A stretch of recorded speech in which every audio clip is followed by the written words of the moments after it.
Welcome to this deep dive. Today we're tackling a really fascinating and, frankly, quite delicate subject in psychoanalysis, erotic transference. It's definitely a big one. Yeah, and our main source is an article from 1962 by Leon Saul called The Erotic Transference. It was published in the Psychoanalytic Quarterly, which is, a pretty significant journal. Absolutely. Well respected. So Freud touched on this idea, Transference Love, but it hasn't been massively discussed since.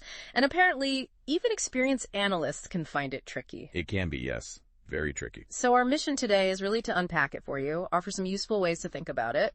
We know the basics of transference, right? That repetition of childhood emotional patterns with the analyst. Right. How feelings towards, say, parents get replayed in the therapy room. Exactly. So the big question we're digging into is, what happens when those patterns take on an erotic charge? Yeah, and it's crucial to remember, as Saul really stresses, the sheer intensity of emotion in analysis. You're dealing with very powerful stuff.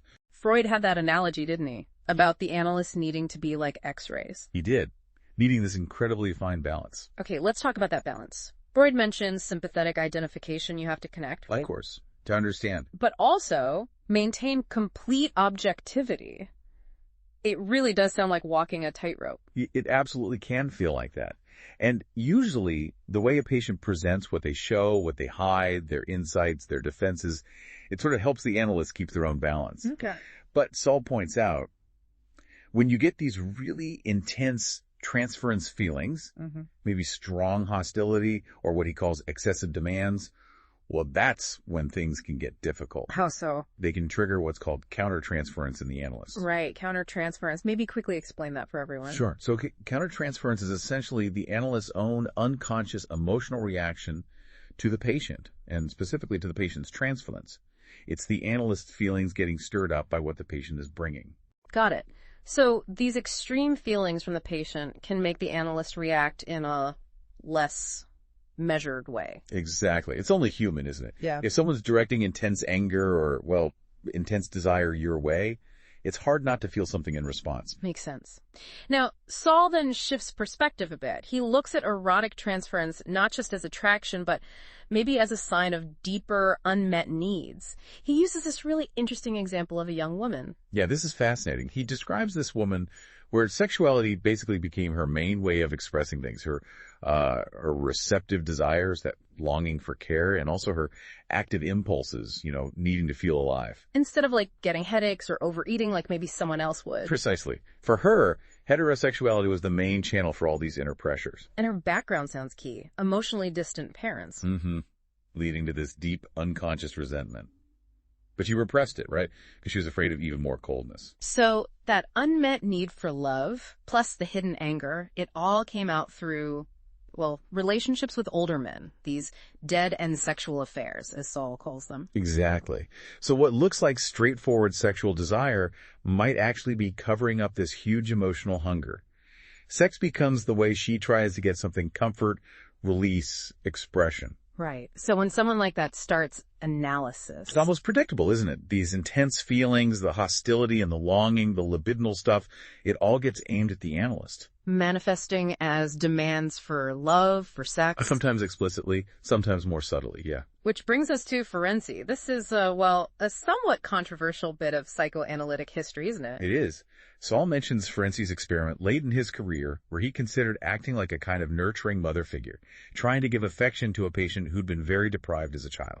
It really shows how complex this whole area is. Absolutely. And Freud, he was generally okay with careful experimentation. But not this time. No.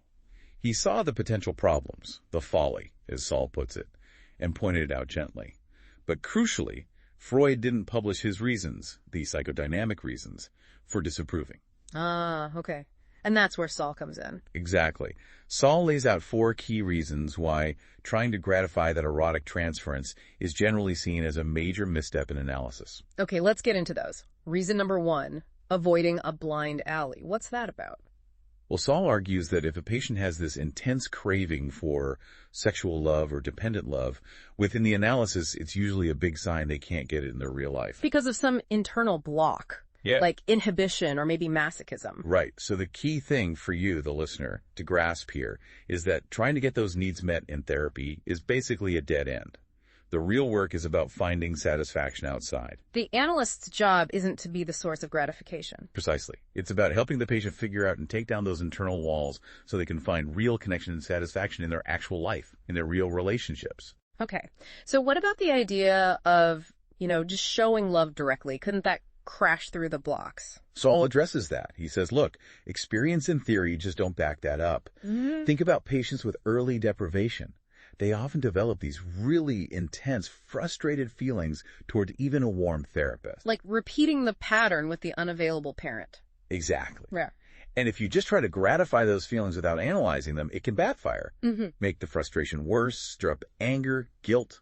It can actually dig those old patterns in deeper. So direct gratification can actually reinforce the problem. It can. Saul gets this relatable example, like the youngest kid in a big family who always felt left out. Mm-hmm. Even if they later marry someone totally devoted, that old feeling of rejection might still pop up.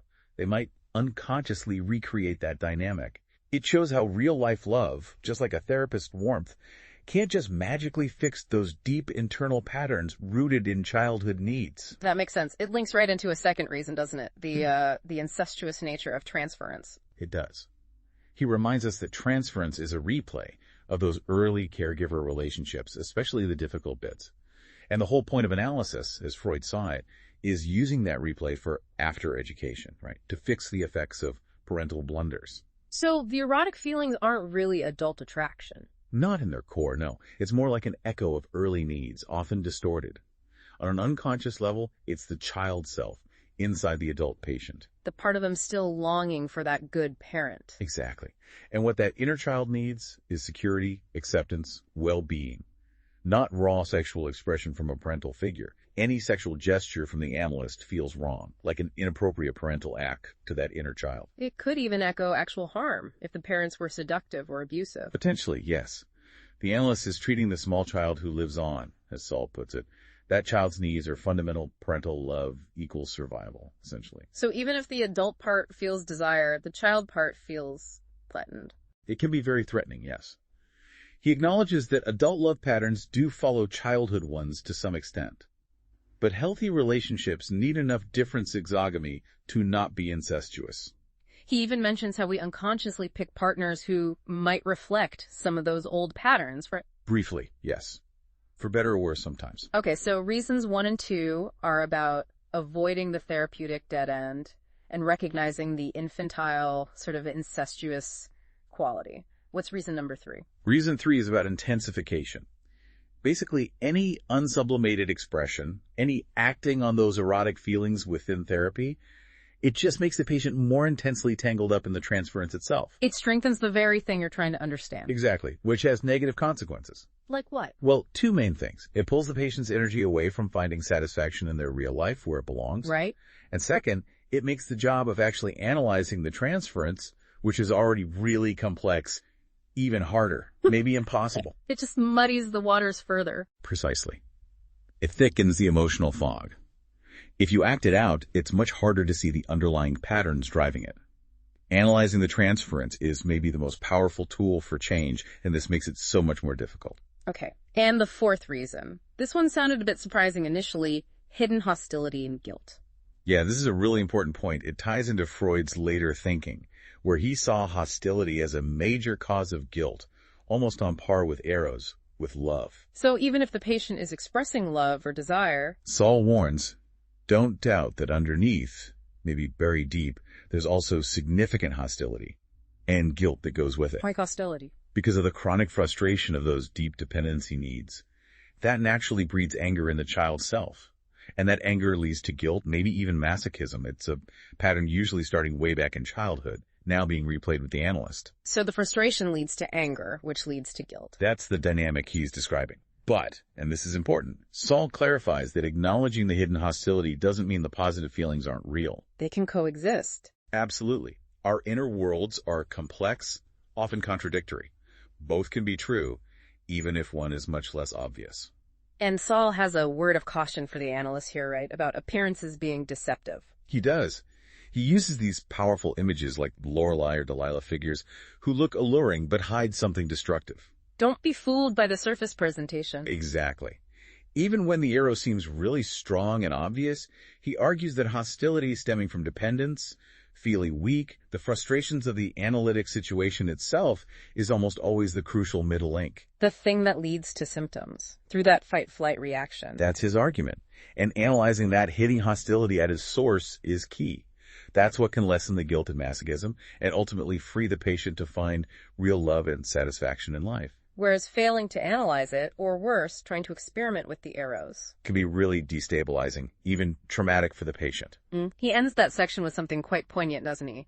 About love and hostility. Yeah, he notes this sort of imperfection and irony that even though mature physical love is this amazing culmination, the threat of underlying hostility, often from our upbringing, is always kind of there. So let's just quickly recap those 4 fundamental principles Saul summarizes as key takeaways for you listening. Okay. First, seeking satisfaction in the analysis is a dead end. The goal is helping the patient find it in real life. Right. Second, transference is fundamentally infantile, sort of incestuous. Sexual elements are often threatening to the patient's inner child self. Got it. Third, analyzing the transference is hard enough already. Don't complicate it further by acting on or gratifying the erotic feelings. Keep it focused on understanding. Makes sense. And fourth, hostility and guilt are almost always tied up with those frustrated early love needs. If those needs have been met, the person probably wouldn't need analysis in the first place. Okay, that's a really clear summary. So, wrapping up this deep dive, we've really seen, drawing on Saul and Freud, just how vital it is to distinguish between the surface desires in erotic transference and the deeper, often hidden, unmet needs and potential hostility underneath. Yeah, and we've really stressed how important it is to understand that infantile, incestuous quality of transference and the real dangers of trying to gratify those feelings within the therapy itself. The analyst's job is analysis, understanding, interpreting, helping the patient gain insight so they can change their life outside the room. Absolutely. So finally, here's a thought for you to maybe chew on after this. Think about how these dynamics, unmet childhood needs, the complicated dance of desire and maybe hidden hostility might actually be playing out unconsciously in various adult relationships in your own life, completely outside of therapy. It's just a powerful reminder, isn't it, of how complex human connection is and how much our earliest experiences continue to shape us.